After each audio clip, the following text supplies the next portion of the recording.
Welcome back. It's been a minute since I've connected on this platform, and today I feel like I want to pull some cards for the collective. I recently decided to go fully all in, baby, self-employment.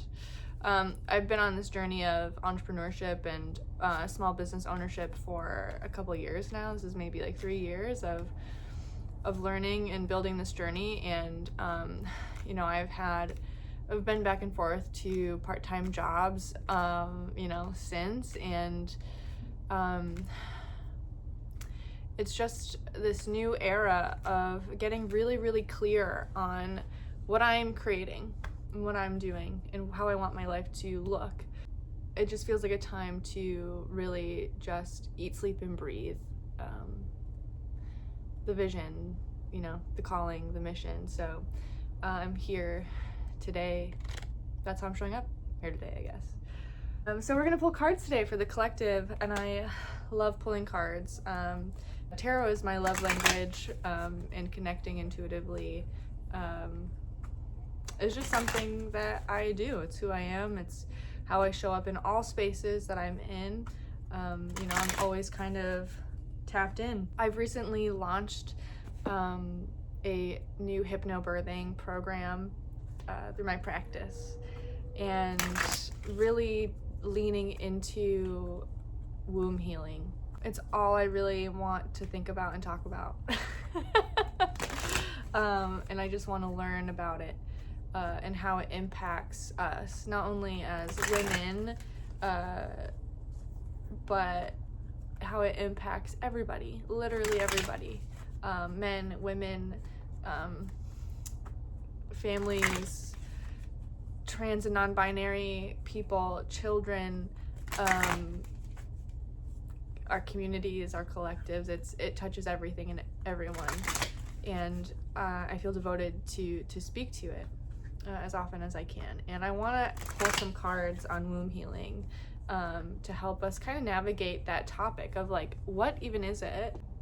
Why should we care? Why should you care about this? And so let's talk about it. We store so many emotions and experiences in our womb space, energetically speaking.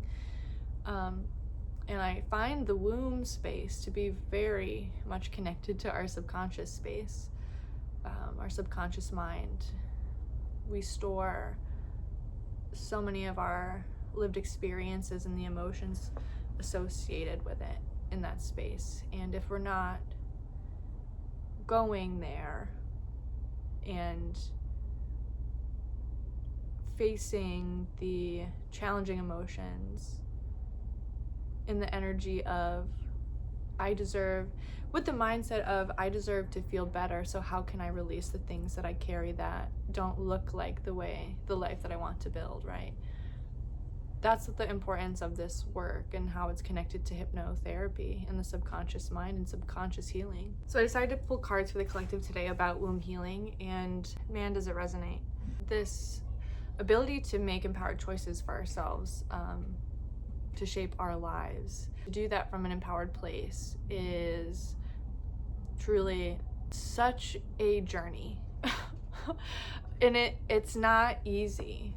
I don't know if you struggle with making decisions as well, but I do. And a lot of the time, for myself, I have a hard time letting things go. Emotions, people, relationships. Sometimes that's connected to having attachments, I think. Codependency, it's something that happens.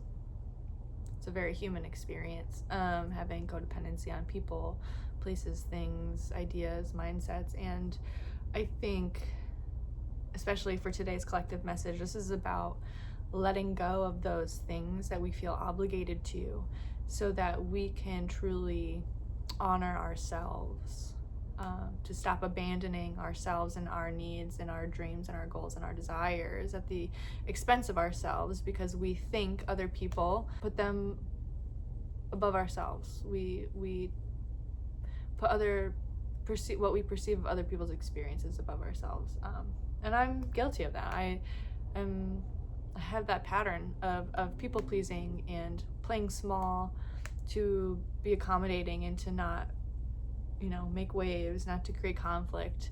It's something that terrifies me. Honestly, I don't like conflict at all. It feels bad in my body, but I feel my emotions so strongly in my body. So when I feel conflict, I feel that dis-ease in myself, and I hate how it feels. So to avoid feeling it, I don't engage. I just become very accommodating and very very much always in service to others and how they feel. But it's a pattern I'm continuously having to look at and to observe it. And I'll catch myself doing it, and now I'm better at working through that feeling, that discomfort as it comes up. But man, it's a hard one for me to move through. And so putting myself first is almost this new and challenging concept, but it's an exercise that it's just a way of life that I know I have to commit to if I want to actually feel my best self, to have the things that I want in this life, and that's what the cards are suggesting here. I have the Decide for Yourself card. Move forward. Embrace your magnificence. And relax. Yes.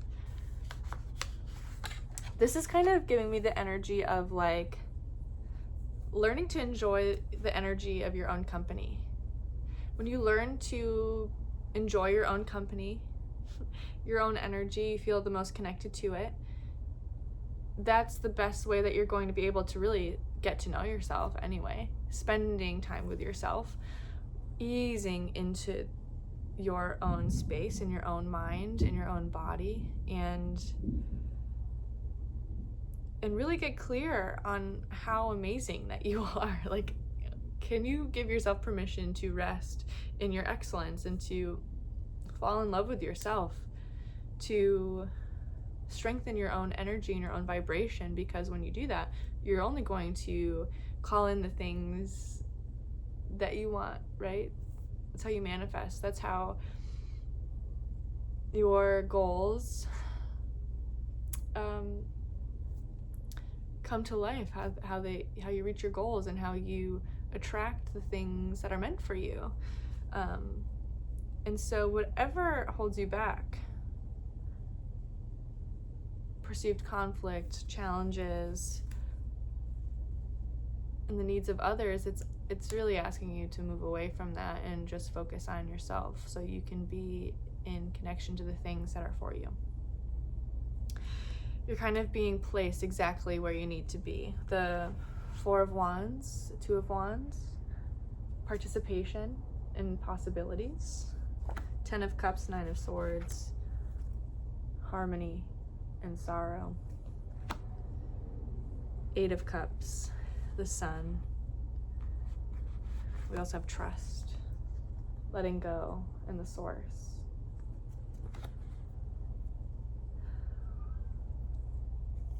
This is about building energetic foundations for yourself. And the best way for you to do that is to come back to yourself, come back to your energy. Give yourself permission to kind of step into this space of just self-honoring. And from there, you create these energetic foundations in which you're building your life and how you attract things into your life that match your vision for what you want and where you're going. It's like this door of opportunity is here. This threshold of decision making. of making some pretty significant decisions, even if it feels small. Every choice you make shapes your future. And that's what the Two of Wands is here. Possibilities is about. This is about you understanding, seeing and feeling the dream, and now putting that energy out there so that you can call in what matches. We gravitate toward things that resonate with us, and so expect the same thing to happen for you. Like, things are going to be showing up for you, and you're calling that in. You're putting that powerful energy and intention out there, and the more connected you are to your own energy and yourself, the faster it comes, the more obvious it becomes, the stronger that pull is. And it's really beautiful. And it also recognizes the challenge in this as well. Sorrow. It's like in harmony together, which is really interesting because this is Nine of Swords, right? This is anxiety, sleepless nights, guilt, regret, and then the Ten of Cups, harmony, union, celebration, connection, mind, heart and mind connection.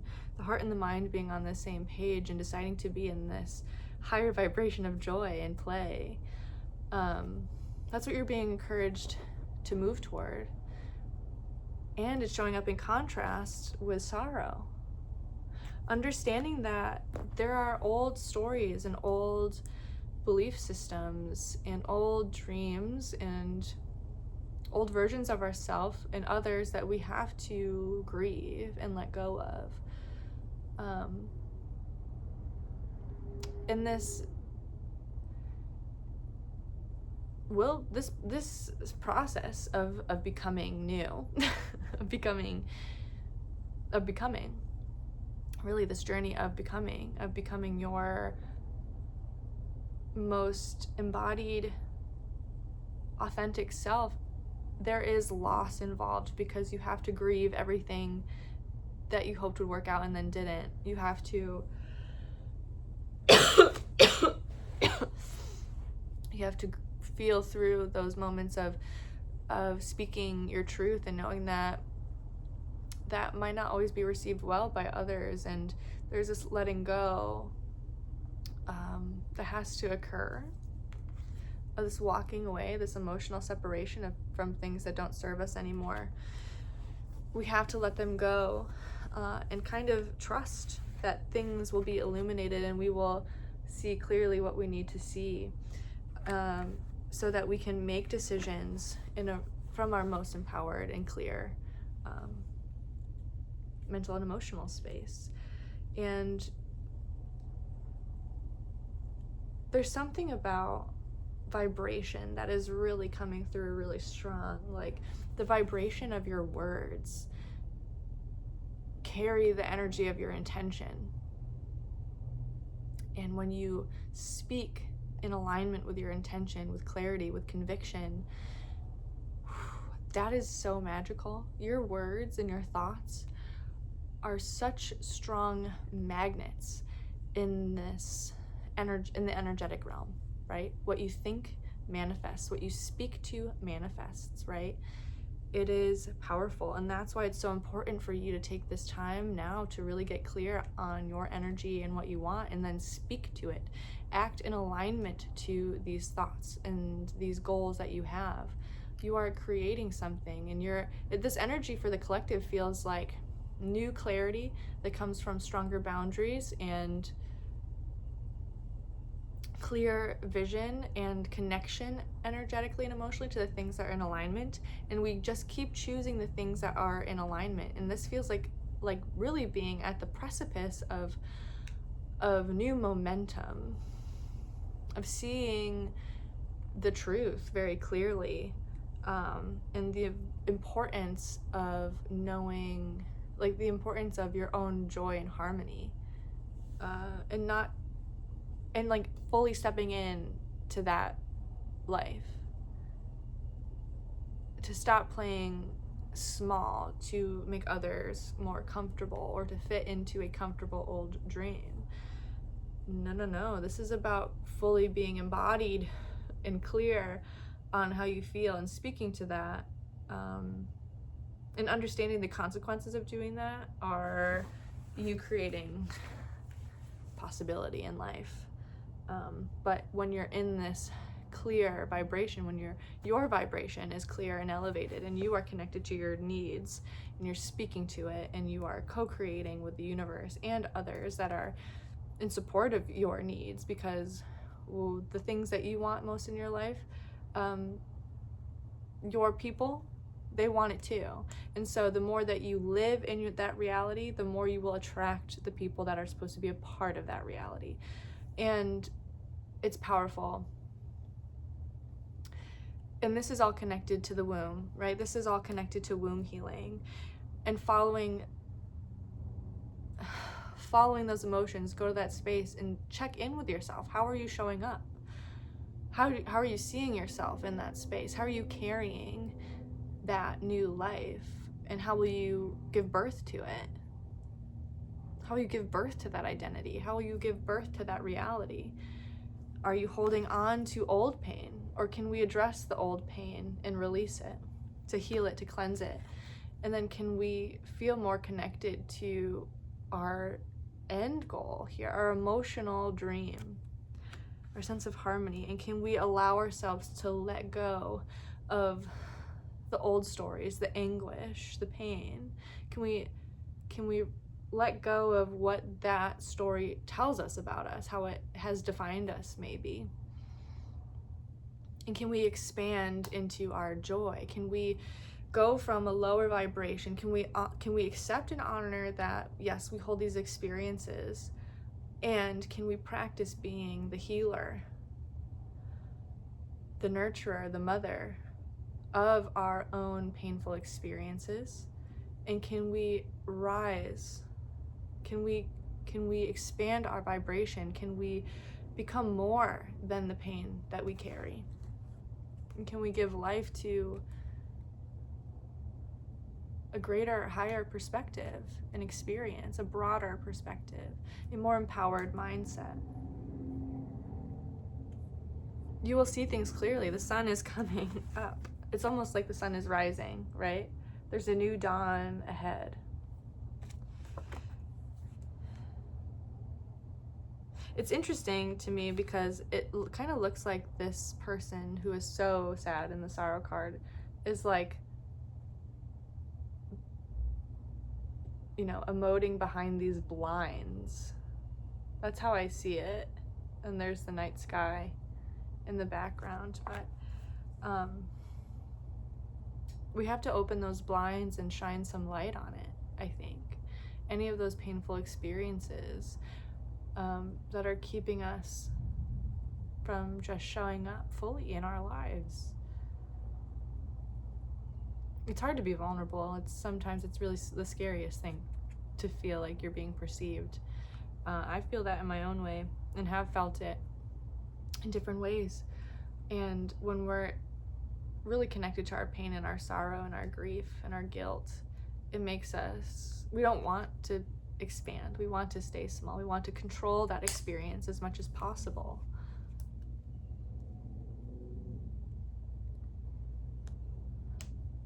And I don't believe people really want to suffer. I think people are conditioned to believe that they have to,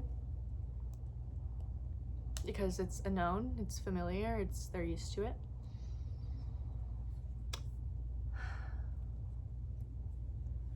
You know? And that's why it's so important to do this kind of work, subconscious work, womb healing work, that self-improvement and personal and spiritual development work. Because you're meant to feel so much more than your conditioning. You know, you're supposed to expand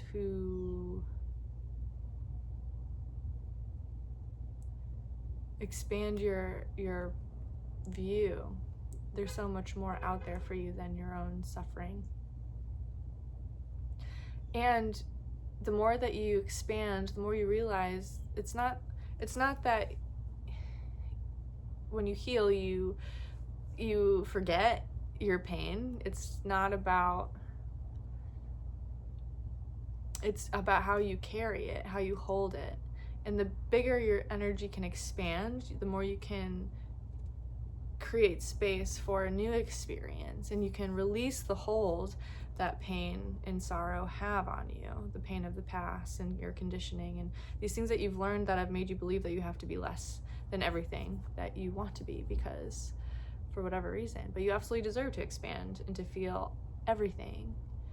And we can have pain, we can hold it, and we can know that these are lived experiences that I've had, and I learned so much from this. And also look at all of this joy in my life, and I'm making room for more things that look like joy and happiness and the life that I want to live. And the more that you expand, the more you can hold all those experiences and hold them as sacred.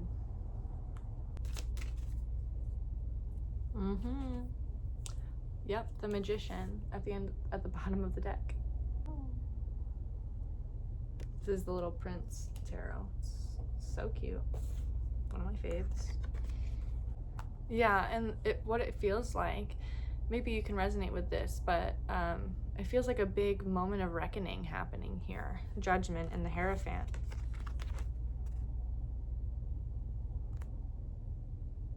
A big reckoning to really address the things that are hidden, that we hide from ourselves, that we hide from others, and bringing it into the light and moving toward calmer waters. 6 and 7 of Pentacles.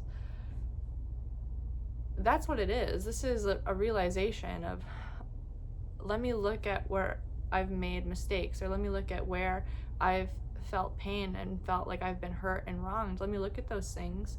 Let me take accountability for my own experience, and let me allow myself to move toward peace in a peaceful state of mind. This is about moving forward. 6 of Swords and this move forward card are very much similar energies here of stop ruminating on conflict. Stop ruminating on moments when you were left out or abandoned or felt neglected or didn't have your needs met, where you felt wronged. Let go of it. Let go of the emotional hold on it, and just move forward. Sometimes things don't need to be like really resolved or like, you know, completed with a bow on top. That moment kind of comes karmically anyway. Like that's a part of the natural cycle of things.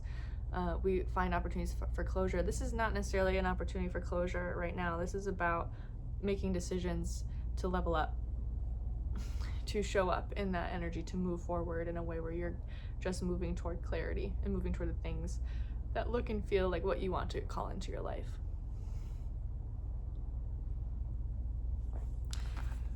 And that might be uncomfortable too, and that's okay.